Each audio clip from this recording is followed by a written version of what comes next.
Leonardo Curcio en Fórmula. Noches, saludo con gran cariño al auditorio de Telefórmula, que en estos momentos se enlaza con los trabajos de esta emisión. Le agradezco mucho a quienes nos siguen a través de la radio y, por supuesto, plataformas de internet. Esta mañana fue bloqueada la México-Cuernavaca, la federal, a la altura de Topilejo. Incendios, en este caso protestas, por grupos que se dedican a la tala ilegal, una intervención de la Guardia Nacional, resistencia. El México que está en las actividades criminales respinga cuando entra la autoridad. Hombres armados irrumpieron en una manifestación de transportistas en Guerrero que exigían la liberación de un detenido por incendiar al menos 4 vehículos de transporte en la Federal Acapulco y Guatanejo. Dirigentes de rutas del Valle de México advirtieron que si a partir del lunes no les dan la protección que ellos esperan, van a crear sus propios grupos de autodefensa. El Tribunal Electoral dice que las expresiones del presidente en contra de Xóchitl Gálvez sí constituyen o pueden constituir violencia política de género, por lo que ordenó al INE analizar nuevamente las medidas cautelares. En más información, Santiago Krill e Ignacio Mier acuerdan que el próximo presidente de la mesa directiva será, Santiago Krill será sustituido por una panista, un integrante de la bancada azul. Marcelo Ebrard respondió a Claudia Sheinbaum, dice que bueno, que habla de los temas de seguridad, son un reflejo de la estrategia diseñada, dice, por el presidente de la República y por él mismo, que como usted recuerda, Marcelo fue su secretario de seguridad y después fue su sucesor al frente de la jefatura de gobierno. Sheinbaum le respondió a Ebrard, dice qué bueno que me sigue en las redes sociales. Toda una polémica por los materiales educativos. Marco Cortés llama a la población a quemarlos, así a destruirlos y a no usarlos. El director de materiales educativos, Marx Arriaga, defiende los libros de texto y sube un tuit verdaderamente patético en donde dice que por los libros y por la reivindicación del maestro no doy 9 años, sino toda la vida, doy la vida, dice, vengan por ella, cuando lo que le están diciendo es que entregue los programas que clasificaron, por cierto, por 5 años. Eso no tiene nada de heroico ni de epopéyico y, si me permite usted, tampoco de revolucionario, y menos desde un despacho con un, en este caso, escritorio de caoba. La CONADE desaparece la Federación Mexicana de Natación luego de dar a conocer la revocación del registro único de deporte para dicha federación. Le comento en más información que William Barr, ¿se acuerda usted que fuera procurador de Trump? Dio una entrevista a CNN y dijo, Trump sabía perfectamente que había perdido la elección y a sabiendas de todo ello, mandó a hacer la operación del 6 de enero, con lo cual, bueno, pues se pone en una situación todavía más complicada. Un individuo que, sin embargo, según todas las encuestas, será el candidato al republicano. Hoy aparece una encuesta en la cual están empatados Biden por el Partido Demócrata y Trump por el Partido Republicano. El Pentágono adelantó que podría retirar 1.100 soldados de la frontera entre México y Estados Unidos. México anuncia que también envía a los Estados Unidos a un operador del cártel Jalisco Nueva Generación, un hombre muy cercano al Mencho. Justin Trudeau informó que se separó de su esposa, Sophie Gregoire, después de 18 años juntos. Mediante un comunicado dio a conocer al país y, por tanto, al mundo que se disuelve el matrimonio. Vamos a hacer una breve pausa, regresamos en un instante. La conversación. Con la información, si usted nos sigue a través de la radio, hace un ratito le informaba que 3 camionetas y una plataforma fueron incendiadas por pobladores inconformes, gente que no está de acuerdo. Hay un sector de la población que vive de la economía delincuencial, está ligada a ciertas actividades, en este caso son talamontes, gente que está explotando la riqueza forestal de este país indebidamente, y bueno, pues ha habido operativos, en este caso de la Guardia Nacional, contra precisamente estos grupos, y son defendidos por un sector de la comunidad. Yo creo que sí es importante que se subraye que no solo hay los mexicanos buenos frente a unos cuantos delincuentes que nos tienen, en este caso, pues amenazados o que actúan de una manera violenta. No, hay todo un sector así intermedio de la sociedad que convive con eso, con esas prácticas ilegales. Ocurría con el tema del tráfico de la gasolina. ocurre también con la protección de un montón de delincuentes, los que roban autopartes, los que están en el negocio del contrabando, y después muchos de ellos son legitimados por el gobierno.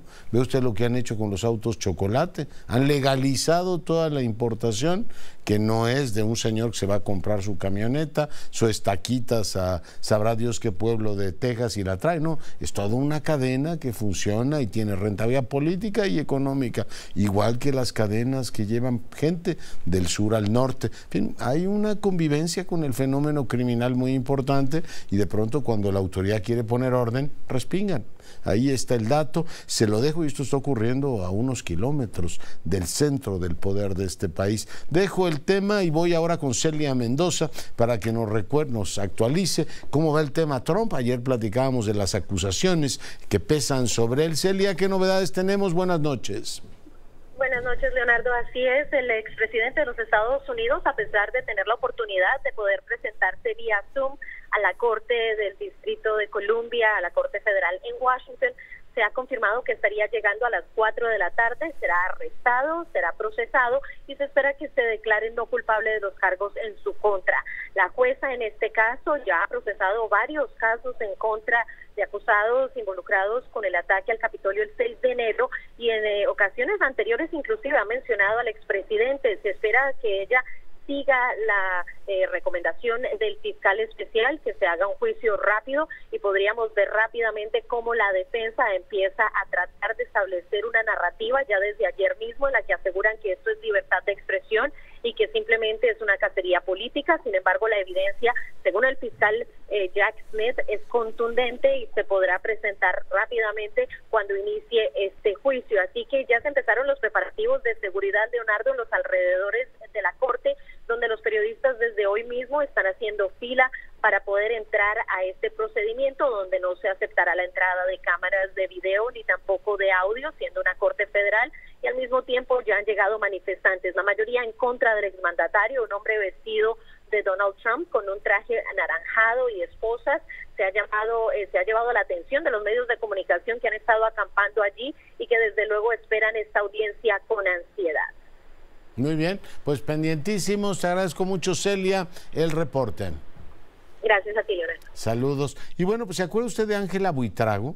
Que hace unos días se fue, dieron el último informe del EGIEI, pues resulta, y que les dijeron que era politiquería, que querían desprestigiar al gobierno, pues no vaya a ser que nos la encontremos como fiscal de Colombia, ¿eh? No sé en ese caso qué va a decir Palacio Nacional sobre el particular, pero bueno, el fiscal Barbosa de Colombia termina su periodo a finales de este año y una de las propuestas de Petro es precisamente que Buitrago, Ángela María Buitrago, sea la próxima fiscal de, en este caso, Colombia. Vamos a ver si fructifica o no, pues sería pues cuando menos incómodo, ¿no? Termina México y le dicen que estaba participando en una campaña, ella y Beristain, eran los dos últimos que quedaban del GIEI, de desprestigio de las Fuerzas Armadas y politiquería, en fin, las acusaciones que de pronto se hicieron, y ahora pues tenemos esta posibilidad de que sea la próxima fiscal general de Colombia. Pendientes de ese tema, vamos ahora con la doctora Andrea Domínguez, como todas las semanas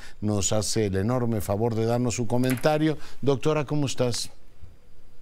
Muy buenas noches, Leonardo. Te saludo como siempre con mucho gusto. En esta ocasión volvemos a tocar un poco el tema de COVID porque pues ha habido un incremento en el número de casos que se ha estado sosteniendo desde el último par de semanas.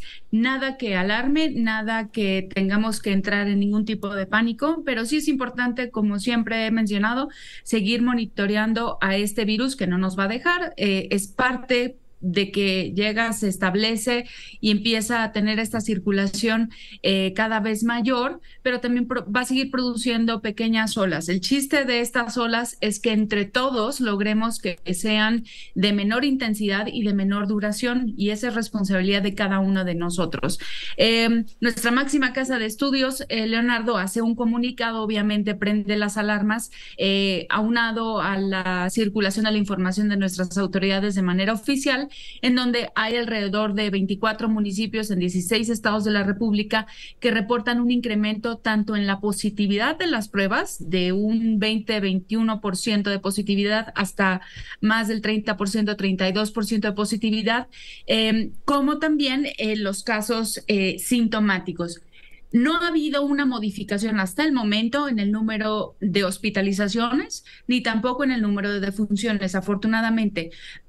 Tampoco se nos ha reportado a través del INDRE y a través de los mecanismos de monitoreo, sobre todo de secuenciación, que haya un descubrimiento de una nueva subvariante o algo que en ese aspecto nos esté alarmando. Recordemos que más del 90%, de hecho específicamente el 93% de la subvariante que está circulando en nuestro país es una subvariante de Omicron, XBB 1.5. El resto siguen siendo también subvariantes, subtipos de Omicron, por así llamarlo, subvariantes, y no hay ninguna modificación en este aspecto. Pero ¿qué sí podemos seguir retomando? Me decían, ¿tengo que volver a usar el cubrebocas o no lo tengo que volver a usar? ¿Qué hago? Espero. Esto es un poco la secuela de las vacaciones, Leonardo. ¿Por qué? Porque los estados que hasta ahorita se reportan con esta alza, si te fijas bien y te has detenido un poco a revisar los números, son estados con alta afluencia de turismo.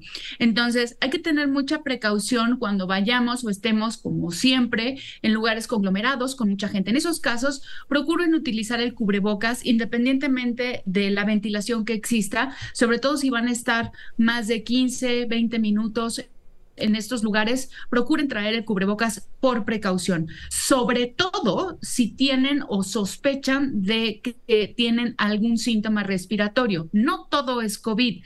Actualmente estamos también viendo otros virus junto con COVID. Sabemos de influenza, virus sincicial respiratorio, en fin, puedes también tener una gripe convencional, pero con esta alza no podemos descartar que sea COVID. Hay que guardarse como civilizadamente todos debiéramos hacer. Y en el caso de que tengamos que salir a hacer algún oficio o alguna diligencia, ponernos el cubrebocas responsablemente. Sobre todo prevalece la ventilación en todos los lugares, en todos los sitios en donde vayamos, siempre hacer de esto un privilegio, la ventilación, que es algo pivote para evitar los riesgos, Leonardo. Y únicamente decirte que actualmente nos reportan más de 3.500 casos activos. Insisto, estos casos son reportados a través, obviamente, de la documentación pertinente que nos piden las autoridades. Sin embargo, pueden haber un poco más de casos, como ya lo sabemos, de gente que no se hace la prueba o no se reporta. No se alarmen, solamente les pido y los invito a todos a que tomemos conciencia de que hay un poquito de casos elevados. Vamos a tener estas precauciones, sobre todo en nuestro entorno, con los nuestros, para que también propiciemos un ambiente de seguridad sanitaria y que no tengamos un susto más adelante, ahora que viene próximamente el regreso a clases, Leonardo. Claro. Oye, tomamos nota, por supuesto, de todo eso y déjame hacerte una pregunta de susto, y si quieres la dejamos o la guardamos para la semana próxima. Yo juraba y perjuraba, Andrea, que la lepra estaba erradicada. Ahora veo que hay 300 casos en todo el país. Digo que es una enfermedad horrenda, pero bueno, yo suponía que esas enfermedades eran ya un asunto del pasado, del siglo anterior. ¿Están volviendo o nunca se han ido? Oriéntame. Nunca se han ido. Lo que pasa es que la lepra, cuando surgió la lepra, pues no teníamos el tratamiento para ello, pero tiene tratamiento, se puede curar la gente de esta enfermedad. Obviamente, como en todo, el diagnóstico temprano siempre, y obviamente el tratamiento temprano siempre va a ser la diferencia. Nunca estuvo totalmente erradicada, pero al tener disponibles tratamientos que son de muy fácil acceso para esta patología, es lo que ha hecho que pues obviamente eso ya no se vea tanto. Lo que sí es, en relación a esta patología, tenemos un problema terrible, por ejemplo, con el mal uso de los antibióticos, porque hay una resistencia bacteriana al uso de antibióticos. Entonces, la lepra es una bacteria, ¿no?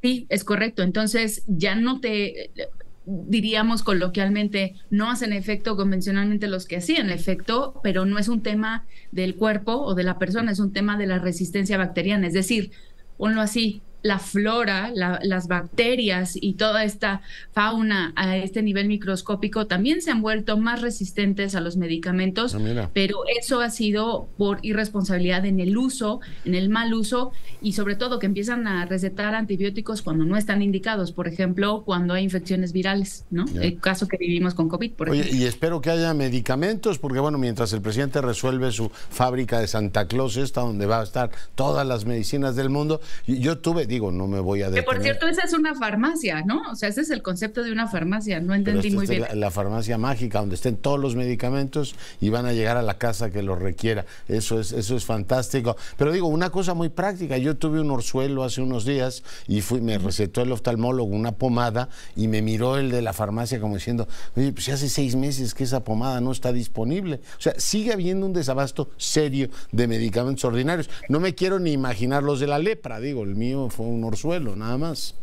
No te creas, no son medicamentos, no son antibióticos y no son abordajes tan exhaustivos ni tan complicados. Pareciera que sí, pero no. O sea, no estamos hablando, por ejemplo, de un antirretroviral, cosas que estamos también sufriendo.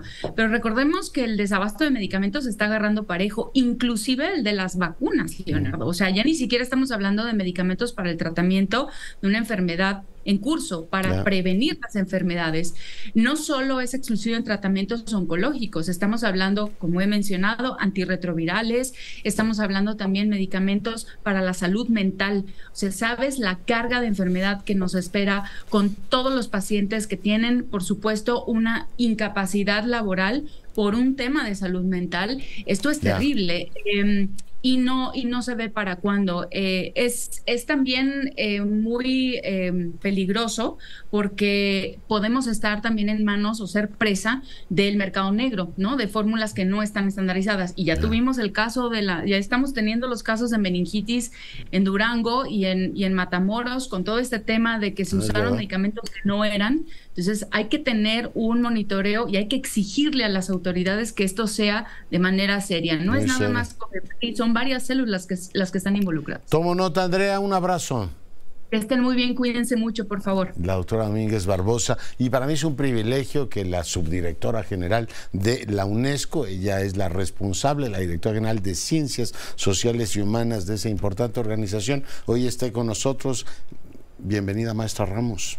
Con muchísimo gusto, Leonardo. Muchas veces platicamos desde París y ahora aquí en este maravilloso país. Hoy estás aquí en tu país. Oye, cuéntale al auditorio, he seguido con enorme interés todo aquello que nos sugieres, el tema de la inteligencia artificial de la que hablamos la última vez. Ahora ha habido una reunión internacional para hablar sobre la ética de la neurotecnología, que empezaba a ver, ya nos lo contarás tú, bastantes dimensiones, ¿no? Está el tema de la ética, los derechos humanos, datos personales y un montón de implicaciones. ¿Por qué no le cuentas al auditorio que nos ve todo el país de qué se trata?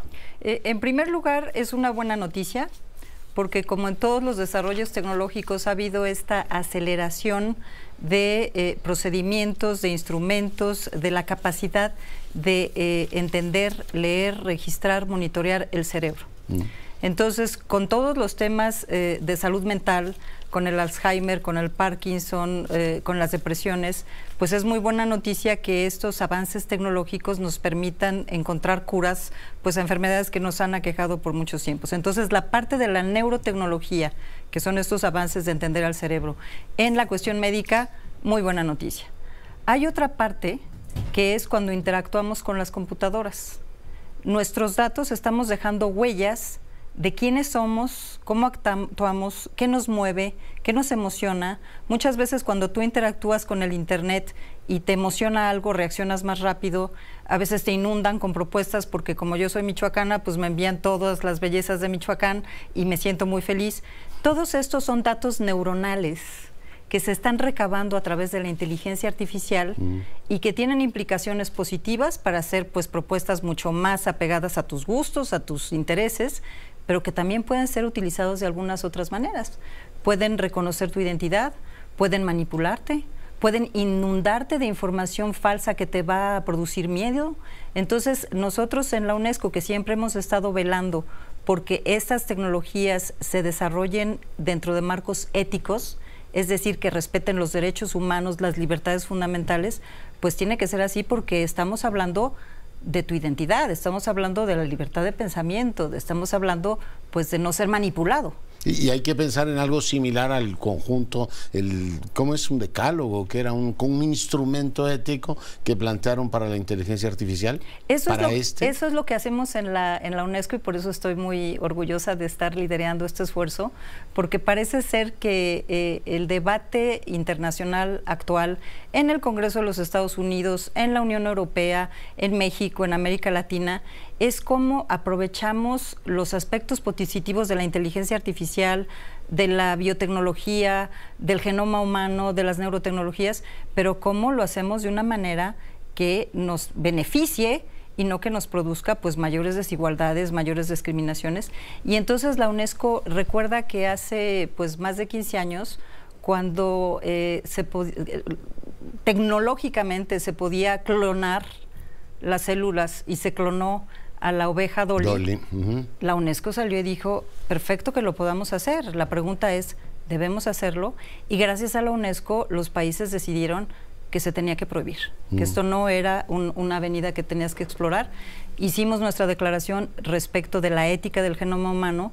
En 2021 logramos un estándar internacional de la ética de la inteligencia artificial y estamos pues muy emocionados porque los países miembros nos han dicho que empecemos a ver si podemos desarrollar un instrumento internacional, y como los Estados Unidos han regresado a la UNESCO, realmente va a ser universal, sobre la ética de la neurotecnología. Vi un documento que elaboró el Comité Internacional de Bioética como para también discutir estos asuntos. Decías de lo médico, es fascinante, y me gustaría también poner números sobre la mesa. Veía que los últimos 10 o 15 años estamos hablando de inversiones de 30 y tantos mil millones de dólares. O sea, no es una cuestión marginal, está muy concentrado en 4 o 5 países. Lo médico. En lo educativo tiene también muchas posibilidades de usarse, ¿no? Positivamente, pero está en lo recreativo y decías tú también en lo publicitario, ¿no? Ya que estén en condiciones de decir, a esta señora promocionale Michoacán y a Leonardo Curcio la capital, porque capitalino soy, está muy bien, pero cuando ya se meten a dominar, por ejemplo, tus datos de preferencia política o algunas cosas más, sí ves que hay un sesgo ahí preocupante. En fin, imagino que todos tus campos los están tomando para la reflexión. Bueno, déjame hacerte simplemente algo para que sea muy ilustrativo, ¿no? Hay un procedimiento actual en donde puedes hacer una inmersión total en el cerebro de la persona a nivel médico para tratar de modificar comportamientos que son dañinos. Por ejemplo, la anorexia, la bulimia, alguno de estos excesos. Y puedes modificar el comportamiento, puedes reescribir el cerebro. ¿Y qué pasa? Que en un procedimiento médico tú tienes que hacer un consentimiento, está muy bien formateado las reglas, los códigos, y entonces estás bien protegido. ¿Qué pasa si eso sucede con las computadoras? Y pueden, por mecanismos similares, conocer cómo modificar tu comportamiento, y entonces te sucede que hay un asalto al Capitolio en Estados Unidos porque alguien les dijo que se robaron las elecciones. Y entonces uno dice, bueno, sí, pero al Capitolio llegaron unos extremistas radicales que rompieron las ventanas. Sí, eso fue lo que vimos, pero cuando tú abres la toma, ves cientos de familias. ¿Qué fue lo que los movió? Eso, que ya estaban perfilados y que ellos sintieron que les habían robado las elecciones. ¿Y de dónde salió? Pues que justamente hay este manejo y esta manipulación y esta falta de control que es bien delicado.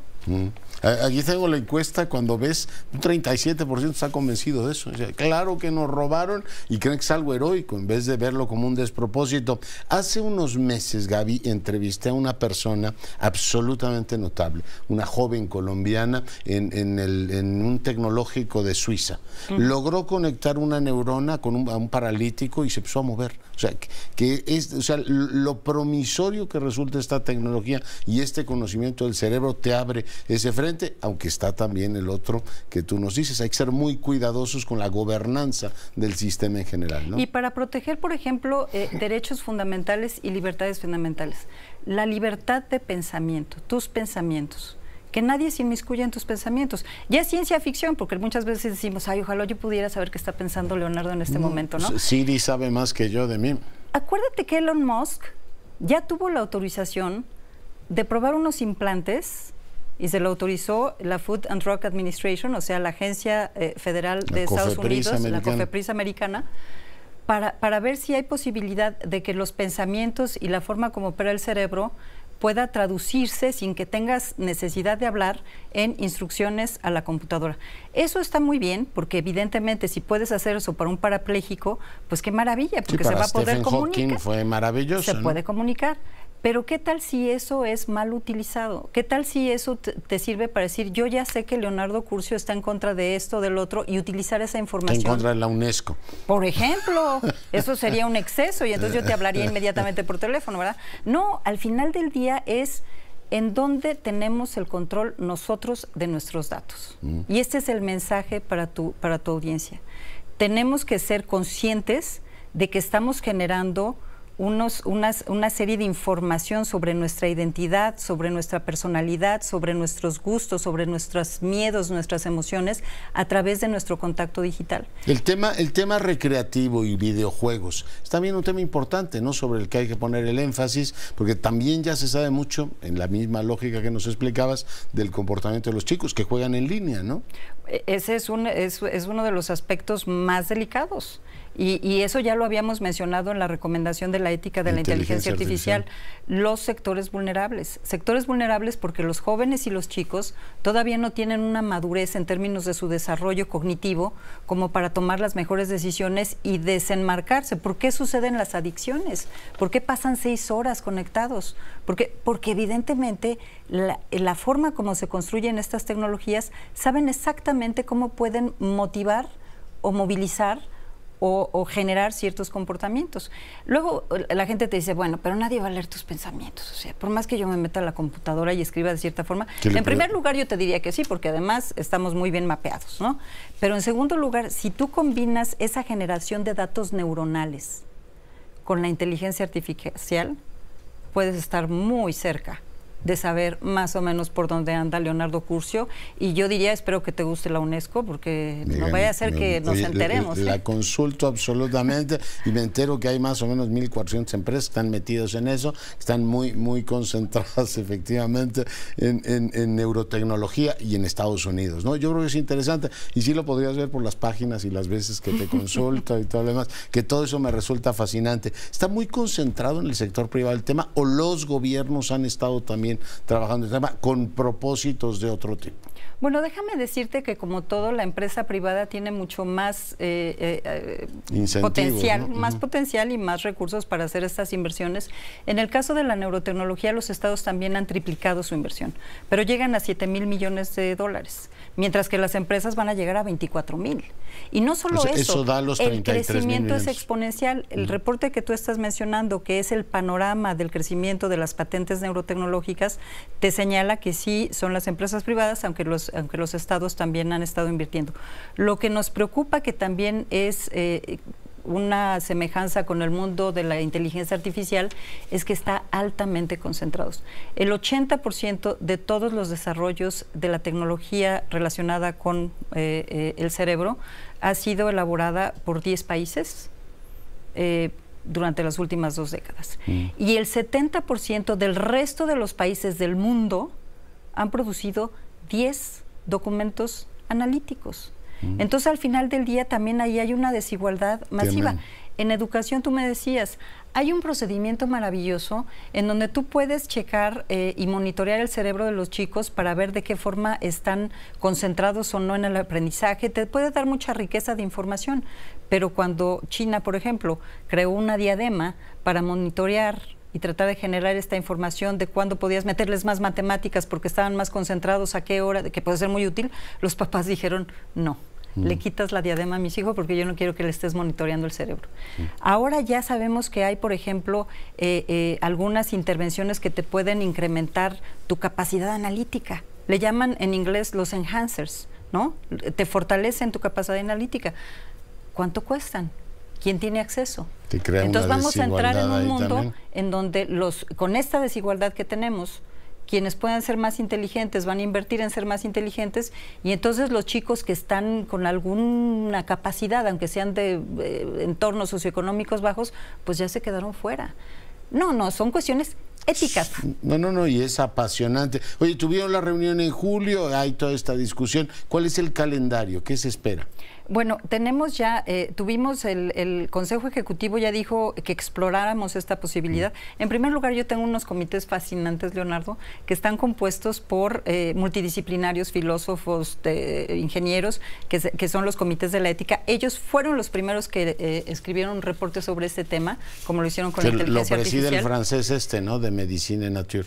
No, lo preside, Hervé Erschweins, lo presidió, es el francés, ya no lo preside más, pero él fue el que produjo este reporte. Lo presentamos a nuestros miembros para decirles, aquí hay un problemita.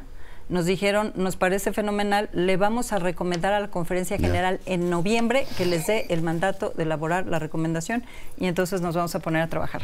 Maestra Ramos, un privilegio tenerte con nosotros. Muchas gracias, Leonardo, y qué bueno que lees nuestros reportes. No, feliz además, y aprendo mucho y un privilegio recibirte a ti. Entonces, una breve pausa, regresamos. Leonardo Curcio, abriendo la conversación. Con la información, recomiendo que le eche un vistazo a todo el expediente de la UNESCO sobre este tema. Es no solo apasionante, tiene algunos puntos aterradores y por supuesto otros que tienen la parte luminosa.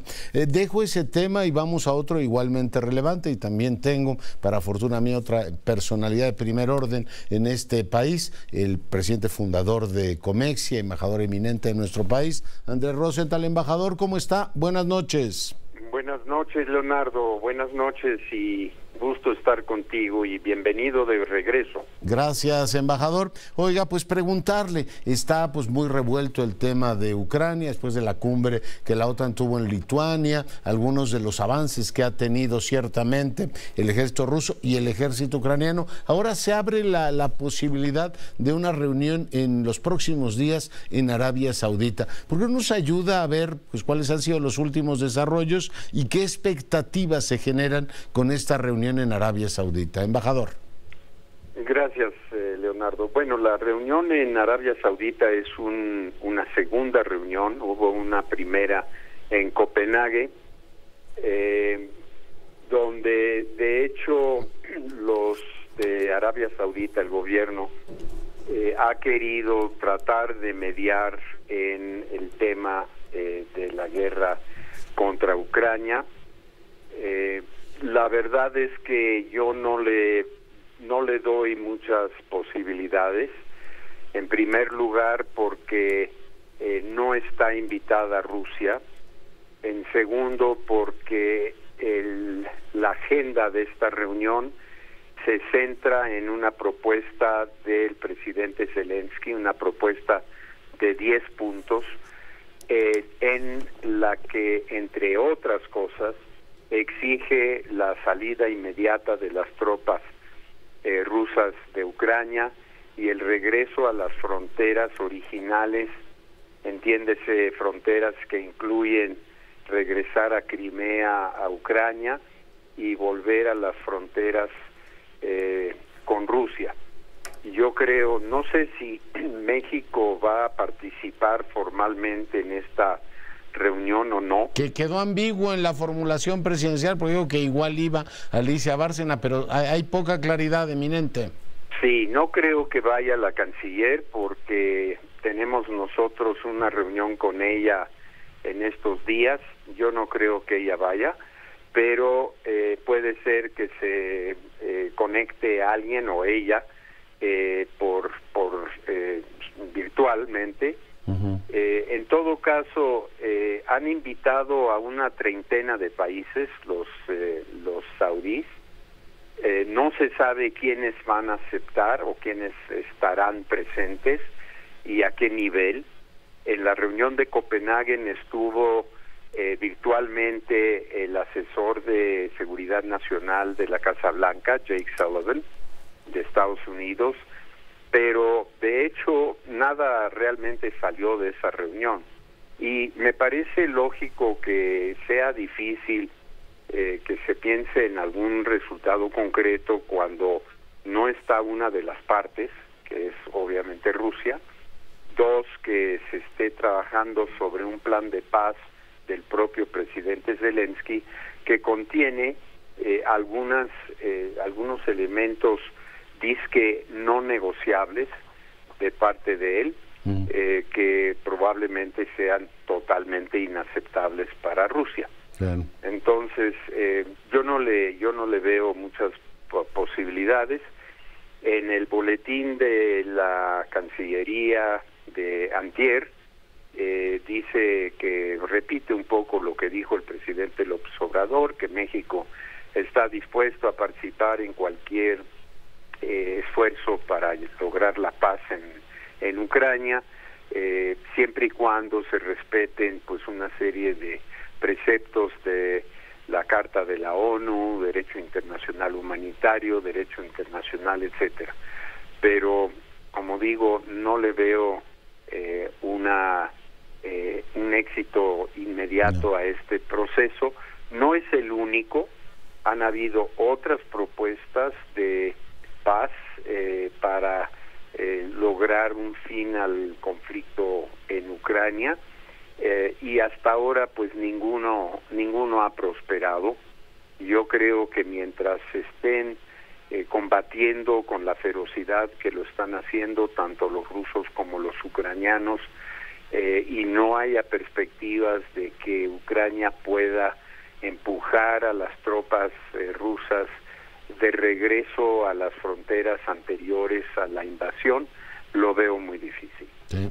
Hay ahí como un empate. Sí, los rusos han llamado a esta reunión una farsa y que está creando ahí una coalición antirrusa, si es que efectivamente no parece que haya mucho que esperar de esa reunión. Pero al mismo tiempo ve uno que se ha como empantanado, ¿no? Los ucranianos habían hablado, el conflicto, hablaban de un avance ya definitivo sobre el territorio ocupado por los rusos, que parece que se ha frenado. A los rusos se les veía, embajador Rosenthal, un poquito como, pues, déjenme usar una expresión coloquial, bocabajeados con la rebelión de Prigozhin y todo lo demás, pero ahora los ve uno mostrando músculo. Invitaron a varios africanos y en la actualidad pues no parece que el avance ucraniano sea claro, no hay una especie de empate en el terreno, embajador.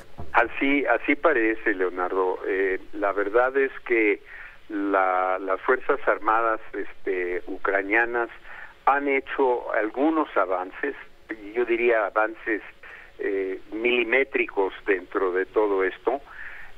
Lo que sí es una novedad es que han empezado a utilizar drones para atacar lugares en Rusia, incluyendo Moscú. Ya van 2 ataques a edificios en Moscú y algunos otros ataques en otras partes de Rusia. Eso sí es una novedad.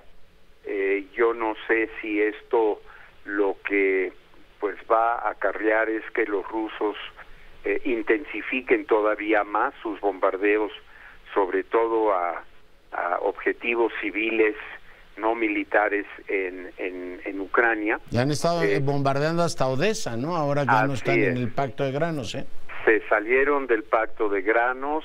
Hoy el Papa pidió que por favor regresaran, pero no parece eso ser fácil. Los rusos han prometido granos a los países africanos que más lo necesitan, pero eso no es una solución al conflicto. Entonces, pues como lo comentamos hace ya casi 2 años, mi querido Leonardo, esta guerra es una guerra de desgaste, es una guerra en que probablemente vamos a seguir viendo avances y retrocesos en el curso de los próximos meses, y estos esfuerzos de paz, mientras no sienten a Rusia y a Ucrania en una misma mesa para negociar con o sin mediadores, difícilmente se va a ver un final. Claro, mientras no haya uno que claramente domine el campo. Leo, usted tiene mucha experiencia en el ámbito internacional y buena parte de lo que me dijo en su momento ha venido aconteciendo. La idea de una especie de solución hacia la coreana, leí hace unos días un análisis en el sentido de decir, a ver, rindámonos ante la evidencia de que ni uno ni otro va a ganar, y una especie de Corea del Norte, una especie de Rusia, Crimea y la parte del Donetsk rusa, y en este caso Ucrania, una Ucrania reducida. ¿Es una solución factible o es una cuestión absolutamente inverosímil, embajador? Pues mira, si le preguntas a cualquier ucraniano te va a decir que es inverosímil, que ellos no están de acuerdo en ningún acuerdo donde pierdan soberanía sobre su territorio, que consideran incluye Crimea, incluye toda la zona que invadió Rusia. Pero pues en las negociaciones hay un toma y daca. Es obvio que algo va a tener que suceder. No creo que esta guerra pueda prolongarse, digamos, al igual que se prolongó la guerra de Vietnam o la guerra inclusive de Corea. Yo creo que más pronto que tarde habrá la necesidad de que estos países ambos se sienten en una mesa y busquen ver qué es lo que se podría hacer. Una división no la veo muy factible. Yo creo que probablemente a la postre, y esto no le gusta oír a los ucranianos, pero a la postre van a tener probablemente que aceptar, como lo hicieron desde la invasión rusa a Crimea, que Crimea va a seguir siendo ocupada por Rusia. El resto de las ocupaciones en el frente este de Ucrania posiblemente ya no sean del interés estratégico de Rusia, y si logra ejercer su dominio sobre Crimea, que es lo que más le importa, por el puerto en el Mar Negro, eso podría ser una solución, pero pues creo que estamos lejos todavía de eso. Muy bien, pues embajador, le agradezco mucho el tiempo que ha estado esta noche con nosotros. Gracias a ti, Leonardo, buenas noches. El embajador eminente, presidente fundador de Comexi, hoy para fortuna nuestra conversando con usted. Maru Rojas, te saludo. Doctor, reunión privada entre las máximas autoridades del Palacio Legislativo de San Lázaro, el presidente de la Cámara de Diputados, Santiago Krill Miranda, y el líder de la Junta de Coordinación Política, Ignacio Mier, en la que ambos por fin logran acuerdos civilizados sobre la renovación de la mesa directiva. Sí hay una vía jurídica a la que, respetando las condiciones del panista, deberán acordar entre los coordinadores de todos los grupos parlamentarios. Así lo dijo Ignacio Mier. Encontraron una salida jurídica. Nosotros aquí estábamos pidiendo posada.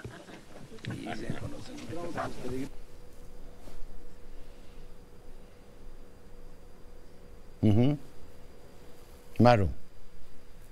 Era otro el insert, pero también comentarte que Ignacio Mier comentó también que será en breve que se reúna la Junta de Coordinación Política la próxima semana, y además Santiago Krill Miranda argumentó que sería también en la condición de que sea una panista quien lo supliera, y entonces en este caso será la vicepresidenta del estado de Zacatecas quien tome su cargo. Pero además también comentarte que aunque Santiago Krill Miranda dijo que no había fecha, esto tendrá que ser hasta que inicie la encuesta del Frente Amplio Opositor, no antes del 14 de agosto, doctor.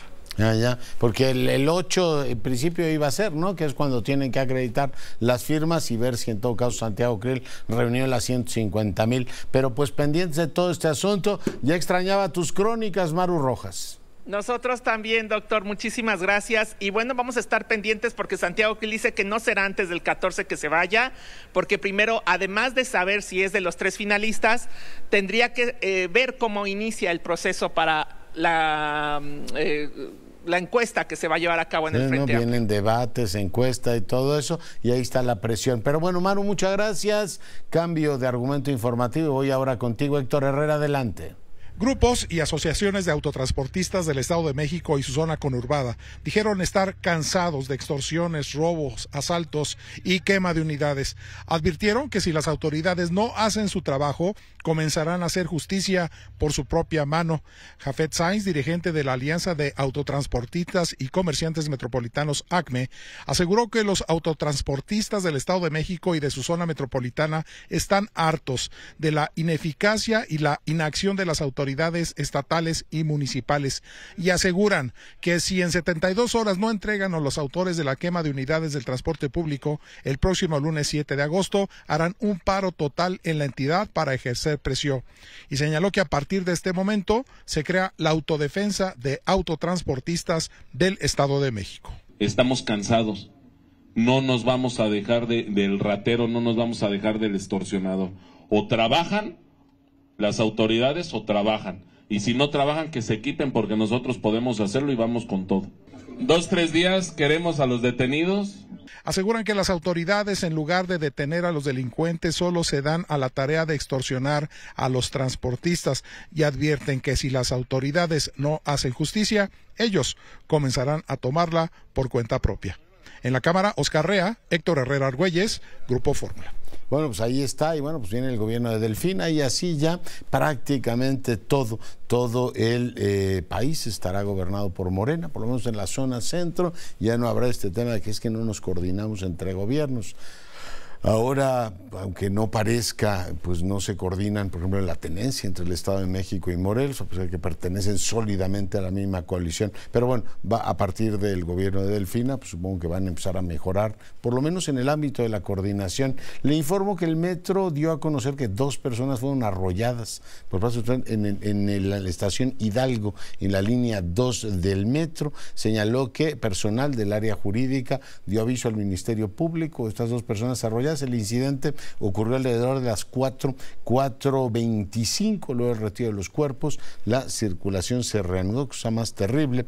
Y bueno, pues nos vamos acostumbrando a que estas cosas ocurran. En principio debería ser como el tema fundamental, pero por otro lado, pues tenemos que si en Huitzilac se rebelan determinados grupos, porque la Guardia Nacional entra y les dice, usted no puede dedicarse a la tala ilegal de madera y menos comercializarla. Pero bueno, sobre el metro, Laura Brujés, adelante. Estructuras como los tramos elevados del metro son los más susceptibles a los hundimientos y comportamientos del subsuelo en la Ciudad de México, cuyo desplazamiento va de 40 centímetros a 50 centímetros por año, de acuerdo con expertos dedicados al estudio de la Tierra. Un hundimiento que no es homogéneo y, como ejemplo, la línea 9 de la estación Pantitlán, que da una lectura de lo que sucede debajo de la tierra y queda expuesta a la vista de los miles de usuarios que transitan a diario por esta línea para llegar a sus destinos. Y es que al consultar al doctor Darío Solano del Departamento de Ingeniería Geológica de la UNAM, mencionó que a través de un sistema de interferometría de radar con imágenes satelitales, o más conocida como la técnica INSAR, han calculado las alturas del suelo con precisión milimétrica y cómo varían las tasas de hundimiento a lo largo de secciones adyacentes de 30 metros de vía. Cada uno de esos movimientos pues tiene sus propias características también en magnitud. Hay algunos, la mayor tasa de subsidencia en la Ciudad de México en algunos sectores pues están por ahí de los 45 centímetros por año, ¿no? Incluso llegando a los 50 centímetros por año. En otro, pues digamos eso de esa manera regional, y a la escala más pequeña, pues los desplazamientos están del orden de 10 centímetros por año, 5 centímetros por año, ¿no? Sin embargo, esos, aunque sea una escala pequeña, los efectos de esos desplazamientos pues se van acumulando a través del tiempo y pueden llegar a ser, pues de generar un riesgo, ¿no? a la infraestructura. Sin embargo, no se cuenta con información actualizada de este estudio que realizó el doctor Solano en 2020, como parte de su tesis para dar, como dijo, un estudio modelado de desplazamientos y la tolerancia de la estructura del metro con el paso del tiempo. En este sentido, el doctor René Chávez Segura, investigador del Instituto de Geofísica, mencionó que una estación como Pantitlán, que conecta 4 líneas del sistema de transporte colectivo, explicó que si bien todos los puentes están piloteados, el problema recae en el entorno que se hunde y hace que el resto de la estructura sea cada vez más complicado mantenerla. Pero en la zona donde está el metro Pantitlán nos estamos hundiendo del orden de 20 a 25 centímetros por año, y ya hacia el norte, dentro de lo que es el aeropuerto de la Ciudad de México y un poco más al norte, por donde se iba a construir el nuevo aeropuerto, llega hasta 40 centímetros por año. Entonces, imagínense que cada año esté la superficie aquí y de repente... Nos vamos, gracias. Yo soy Leonardo Curcio, cuídese y sea rabiosamente feliz, se lo merece.